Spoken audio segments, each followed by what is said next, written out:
ರೇಣುಕಾಸ್ವಾಮಿ ಕುಟುಂಬದ ಬೆಂಬಲಕ್ಕೆ ನಿಂತಿದ್ದಾರೆ ನಟ ಧ್ರುವ ಸರ್ಜಾ. ಧ್ರುವ ಅಭಿಮಾನಿ ಸಂಘದ ಅಧ್ಯಕ್ಷ ರೇಣುಕಾ ಕುಟುಂಬಸ್ಥರನ್ನ ಭೇಟಿ ಮಾಡಿದ್ದಾರೆ. ಆ ಸಂದರ್ಭದಲ್ಲಿ ಧ್ರುವ ಸರ್ಜಾ ಕೂಡ ದೂರವಾಣಿ ಮೂಲಕ ಮಾತನಾಡಿ ರೇಣುಕಾಸ್ವಾಮಿಯವರ ಕುಟುಂಬಕ್ಕೆ ಸಾಂತ್ವನವನ್ನ ಹೇಳಿದ್ದಾರೆ. ನಿಮ್ಮೊಂದಿಗೆ ಸದಾ ನಾವಿದ್ದೀವಿ, ಏನೇ ಇದ್ರೂ ನಮಗೆ ತಿಳಿಸಿ ಅಂತ ಧ್ರುವ ಸರ್ಜಾ ಹೇಳಿದ್ದಾರೆ. ರೇಣುಕಾಸ್ವಾಮಿ ಕುಟುಂಬಕ್ಕೆ ಧನ ಸಹಾಯವನ್ನ ಮಾಡಿದ್ದಾರೆ ಧ್ರುವ ಸರ್ಜಾ ಫ್ಯಾನ್ಸ್. ಒಂದು ಕಡೆ ಡಿ ಗ್ಯಾಂಗ್ನ ಕ್ರೌರ್ಯಕ್ಕೆ ರೇಣುಕಾಸ್ವಾಮಿಯವರು ಹತ್ಯೆಗೀಡಾಗ್ತಾರೆ. ಈ ನಡುವೆ ಸಾಕಷ್ಟು ಮಂದಿ ರೇಣುಕಾಸ್ವಾಮಿಯವರ ಕುಟುಂಬದ ನೆರವಿಗೆ ನಿಲ್ಲೋಕ್ ಮುಂದಾಗಿದ್ದಾರೆ. ಅದರಲ್ಲೂ ಪ್ರಮುಖವಾಗಿ ಚಿತ್ರರಂಗದಿಂದ ಮತ್ತೋರ್ವ ಸ್ಟಾರ್ ನಟ ಧ್ರುವ ಸರ್ಜಾ ಅವರ ಅಭಿಮಾನಿಗಳು, ಅವರ ಅಭಿಮಾನಿ ಸಂಘದವರು ಚಿತ್ರದುರ್ಗದಲ್ಲಿ ರೇಣುಕಾಸ್ವಾಮಿಯವರ ಕುಟುಂಬಸ್ಥರನ್ನ ಭೇಟಿಯಾಗಿದ್ದಾರೆ. ತಂದೆ ಕಾಶಿನಾಥಯ್ಯ ಹಾಗೆ ತಾಯಿ ರತ್ನಪ್ರಭಾ ಅವರನ್ನ ಭೇಟಿಯಾಗಿದ್ದಾರೆ. ಭೇಟಿಯಾಗಿ ಅವರಿಬ್ಬರಿಗೂ ಕೂಡ ಸಾಂತ್ವನವನ್ನ ಹೇಳಿದ್ದಾರೆ. ಆ ಸಂದರ್ಭದಲ್ಲಿ ಧ್ರುವ ಸರ್ಜಾ ಅವರು ಕೂಡ ಫೋನ್ ಕರೆಯ ಮೂಲಕ ಇಬ್ಬರೊಂದಿಗೂ ಕೂಡ ಮಾತನಾಡಿದ್ದಾರೆ ಅನ್ನುವಂಥ ಮಾಹಿತಿ.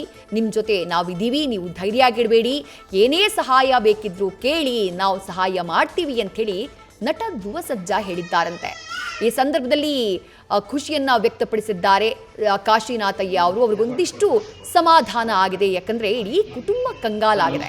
ಆ ದೃಶ್ಯಗಳನ್ನು ಕೂಡ ನೀವು ಗಮನಿಸ್ತಾ ಇದ್ದೀರಿ.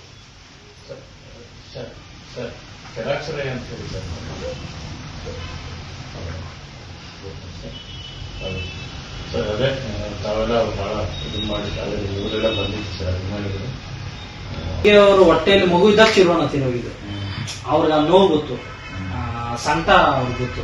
ಅವ್ರು ಆಕ್ಚುಲಿ ಮಾತಾಡೋಕೆ ಒಂದು ಸ್ವಲ್ಪ ಕಷ್ಟಪಡ್ತಾ ಇದ್ರು. ಅವ್ರು ಹೇಳಿದ್ದು ಒಂದು ಯಾವಾಗಲೂ. ಗಮನಿಸ್ತಾ ಇದ್ದೀರಿ ದೃಶ್ಯಗಳಲ್ಲಿ ನಟ ಧ್ರುವ ಸರ್ಜಾ ಅವರ ಅಭಿಮಾನಿಗಳು ರೇಣುಕಾಸ್ವಾಮಿಯವರ ಮನೆಗೆ ಭೇಟಿಯನ್ನ ಕೊಟ್ಟಿದ್ದು, ಅವರ ತಂದೆ ತಾಯಿಗೆ ಧನ ಸಹಾಯವನ್ನ ಮಾಡಿದ್ದಾರೆ. ಆ ಸಂದರ್ಭದಲ್ಲಿ ಖುದ್ದು ಧ್ರುವ ಸರ್ಜಾ ಅವರು ಫೋನ್ ಮೂಲಕ ರೇಣುಕಾಸ್ವಾಮಿಯವರ ತಂದೆ ತಾಯಿ ಜೊತೆ ಮಾತನಾಡಿದ್ರಂತೆ. ನಿಮ್ಮ ಕಷ್ಟಕ್ಕೆ ನಾವಿರ್ತೀವಿ, ನಿಮ್ಗೆ ಏನೇ ಸಹಾಯ ಬೇಕಿದ್ರು ನಾವು ನಿಮ್ಮ ಜೊತೆ ಇರ್ತೀವಿ ಅನ್ನುವಂಥ ಧೈರ್ಯದ ಮಾತುಗಳನ್ನ ನಟ ಧ್ರುವ ಸರ್ಜಾ ಅವರು ಆಡಿದ್ದಾರಂತೆ ರೇಣುಕಾಸ್ವಾಮಿಯವರ ಪೋಷಕರಿಗೆ.